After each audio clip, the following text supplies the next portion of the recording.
Orson Welles' last film was called F for Fake, and it's one of the best designed films I've ever seen. Released in 1974, F for Fake focuses on the professional art forger Elmira de Hori, whose story serves as a backdrop over which Welles investigates a variety of themes including art, authenticity, and authorship. Ladies and gentlemen, by way of introduction, this is a film about trickery and fraud, about lies. Moving between documentary and scripted acting, this self-reflexive film spanned genres and felt like something completely new. Welles called it a video essay. Welles believed the video, or film essay, would be a new genre of filmmaking, a sort of documentary of ideas trading plot for themes and investigation. The video essay can be as simple as a visual accompaniment to a narrator reading, or can be more elaborate in the style of F for Fake, mixing editing styles and blending documentary, fiction, and experimental film. Different than a documentary, the filmmaker or author is present in the video essay and are open about their biases, point of view, and opinions. Both documentarians and avant-garde filmmakers like Errol Morris, Agnes Varda, and Godard have referred to their work as film essays. Wells supposedly had a bunch of concepts lined up for his future essays, but unfortunately passed away, leaving F for Fake the only video essay in his filmography, a striking and innovative last film in an already impressive list of credits. The first video essay I ever saw was a short piece on the films of Wes Anderson a few years ago by the film critic Matt Zoller Seitz. Zoller Seitz had just written a book about Wes Anderson, but also produced a series of video essays drawing from the content in the book. Matt is a writer, but he's writing about movies and television, and in these essays, he borrows the form of what he's critiquing to help show us these films from another point of view. The video essays turn out to be much more accessible than the book their content is pulled from, video being an ideal form for sharing his work online. Perhaps Welles was ahead of his time. In many ways, the video essay feels perfectly suited for the internet age. Online, video has become an ideal form for communication.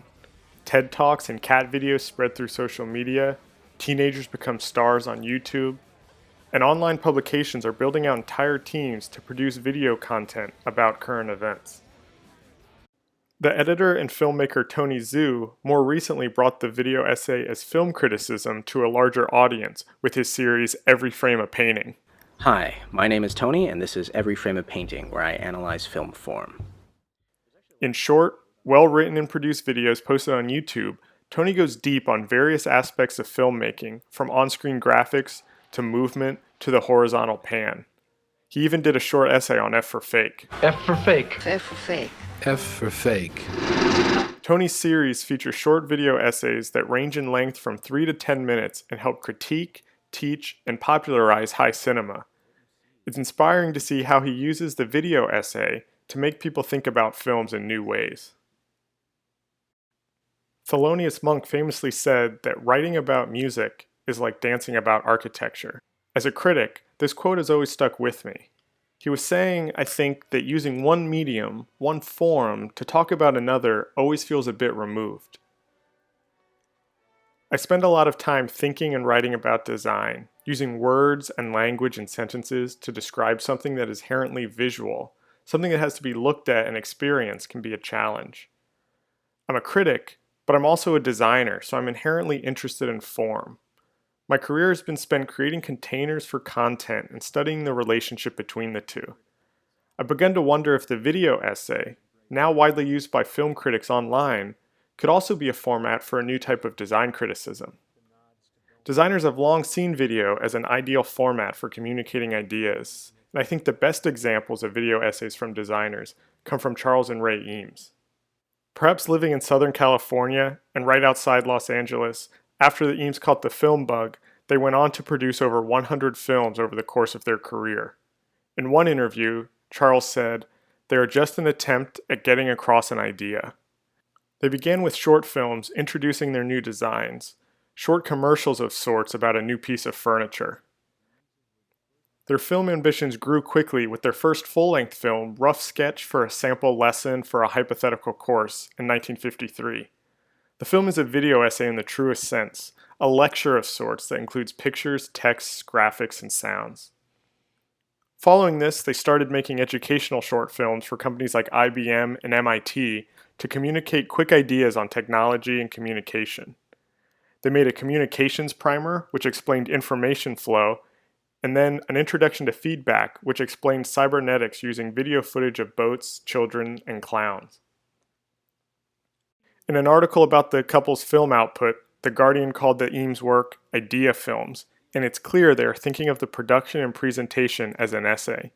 They play with structure and tone. Each film has a voice, both literally, Charles often recorded the voiceovers himself, but also figuratively. There is a distinct point of view and cadence. The Eames are often thought of as furniture or pattern designers, but their films are just as important to their work. They often use the video essay to help clarify ideas or work through problems they were dealing with in the studio, the same way a writer uses words to think.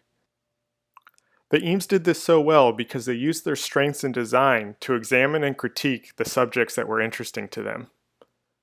When I look at design criticism today, it often feels locked in another time. There's been little experimentation in the form of how we talk about design.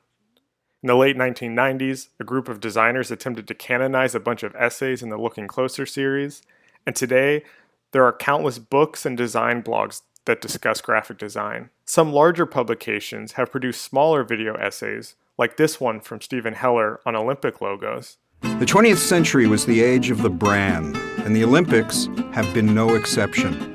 But a lot of criticism can still read as academic, dry, and disconnected from the work it's critiquing. So much of design today is created and consumed on screens. Designers are working on websites and apps and interactive experiences. Websites are responsive.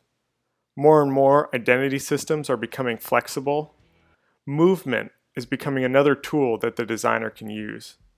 As critics, we can take advantage of the screen and borrow the designer's tools in helping us better articulate and talk about this work. As digital design gets more and more complex, we need to figure out new ways to talk about and critique it. Drawing inspiration from Orson Welles, the Eames, and the film critics working today, design critics can use the video essay to help popularize and distribute a new type of criticism, one created for and consumed on the internet.